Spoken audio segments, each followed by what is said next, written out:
the physicality that was a part of the league. But if you know who you are, you should look at it as information. You can't hand check. You can't contest shots. Really heavily weighted right now with a three-point shot. You get close to the basket, a lot more of your shots will go in.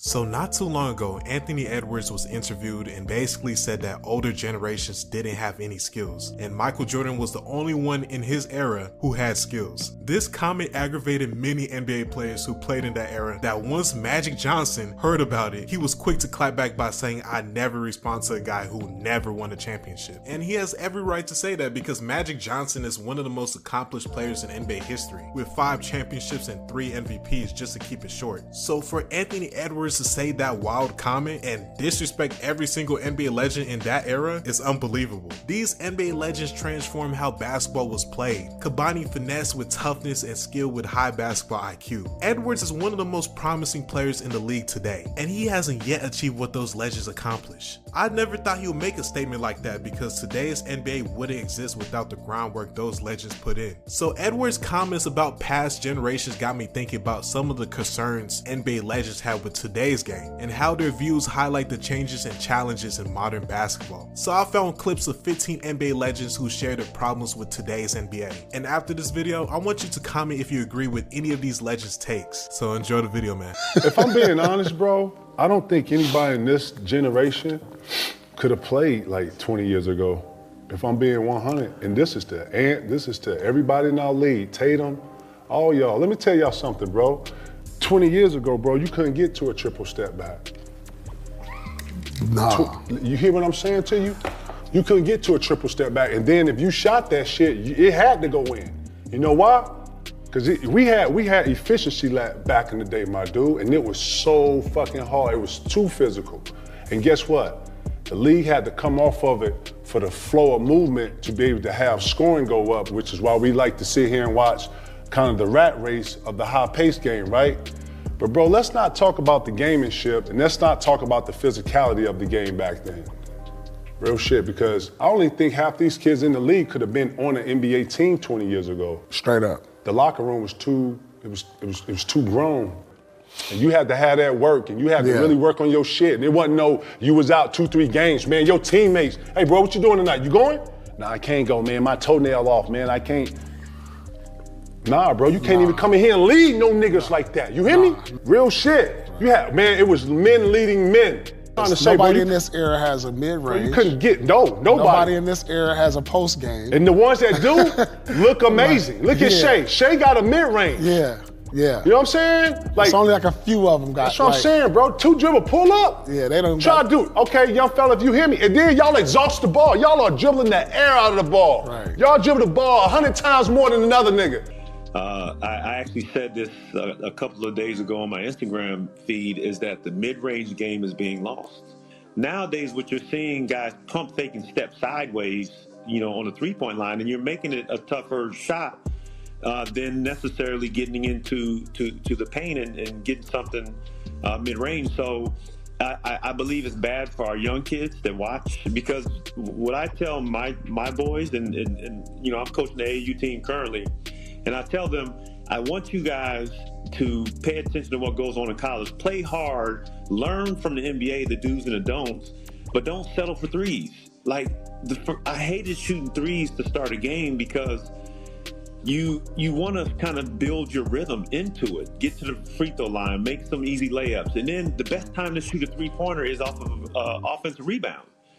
And right now, it's like the first thing that players do, and we have some quality, skilled shooters from behind the arc, but I like to see the bigs have more of a footing back in the game, because, you know, you look at the big guys' field goal percentage, they're shooting, you know, the best throughout a season, maybe 60+%.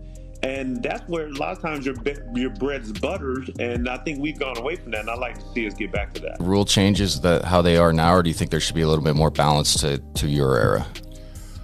Well, I think there should be some balance. Yeah. I think it's really heavily weighted right now with a three-point shot. I think it's really heavily weighted towards scoring. However it happens, whether it's 100 free throws, whether it's 43s or whatever, they just want to see the numbers go up, and I think that's a bad strategy. Yeah. The centers are largely gone. There's a few now that are kind of womping on people because there's no other centers to play against. Yeah. But, I like to see the balance. I like to see passing, which I think has been limited in this, inside, outside, doing both. But right now, I think they want guys to be able to run free, not be touched, and show their talents. But I'm a believer if you're a player, you need to be able to play through a certain amount of contact, period. Too much one-on-one a lot of times for a lot of teams, which to me is really boring to watch. Play team basketball, pass, cut, move, make the defense make some freaking decisions and play unselfishly. And that's kind of fun to watch, and play defense. Commit yourself to defense. You call me a purist, old school. No, this is the way the game was designed to be played. And it doesn't matter whether you're shooting threes or not. I mean, you adjust your defense, you adjust accordingly. You don't go under screens, you jump screens, you just take away the three-point shot for a lot of people. I mean, you just play smart defense and make the other team have to earn what they're getting, and don't make it easy for them. Make sure they're always getting challenged. You don't give them easy pass to the basket. You watch some of these games, the guy's 20 feet from the basket, he winds up driving in for a dunk. What are you kidding me? Where the hell is the defense? I mean, that's a total breakdown in defense. So, I mean, it's not a complicated game, and yet they do make it complicated. I would average 45 points in today's game if the way they play defense today, where you can't hand check, you can't contest shots, you got to come on the side. Jordan would have averaged 45, 50. In today's game. The point I was making is you allow great shooters freedom to roam, freedom with no hand check. You can't crowd me, and I got a clear sight at the rim, then it's going to be lights out, baby. But it's so hard to play defense in today's game because they allow the offense to go wherever they want. If a team is getting beat by 25 points and you've got your star players sitting over there laughing on the sideline, if I was the executive running that team, that person would be in my office the next day. And I want to know what's so damn funny. It's not, this is serious. Is this the team losing or the team winning? The team losing. So if they're laughing over there. I don't like that at all. I think it shows a disrespect for the game and for people playing that. But if you watch the NBA, it has changed so much over the years. It's about entertainment. Damn, the rules are so relaxed, okay? They are just so relaxed. I think it's easier to score now than it's ever been in the history of basketball.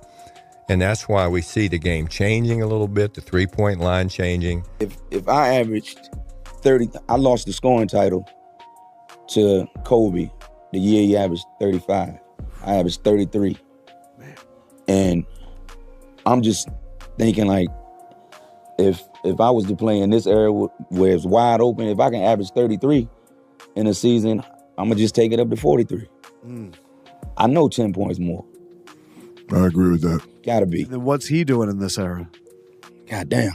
You have guys standing out there heaving up threes that's really not three-point shooters. These players, more than millennials, are focused on developing their skills on the perimeter. You look at taller guys now, they're gravitating more to that three-point line, which it kind of baffles me more than anything, because it's a lower percentage shot, number one. Second, if you're physically menacing like a LeBron or a Joel Embiid, why wouldn't you want to take advantage of your man, the guy that's guarding you? Why wouldn't you want to take advantage of him down there on the block and closer to that basket, which is going to force teams to double and triple team you, which in turn, both of them are great passers, which in turn was, you can find open men, who will get wide open threes, and I like playing the game that way, but I'm old school, I'm from a different era that we felt like that was one of the most effective ways, but now from an analytics standpoint, I think people see it a lot differently. I think the game has changed, definitely, but you still need players to still do the same thing. I think I'd still have to play defense and I still have to be able to score. You still need someone to block shots to protect the rim, but I was a player that did both. I played defense, and then I still went down the other end and I scored. You still need people to rebound both ends. You still need people to block shots. So I was able to do both, and I could shoot. I just didn't shoot out to the three-point line the way that bigs shoot now. But I was capable of doing it. In my era, I remember when I first came to Georgetown, Coach Thompson, we played Virginia. With Ralph Sampson. Ralph took a shot from about the top of the key right here, the top of the free throw line right here. And I came down and took one from the free throw line, and Coach Thompson called timeout. He cursed me out. He said, "Son, get your butt in the paint." But now it's a different era. It's a different era.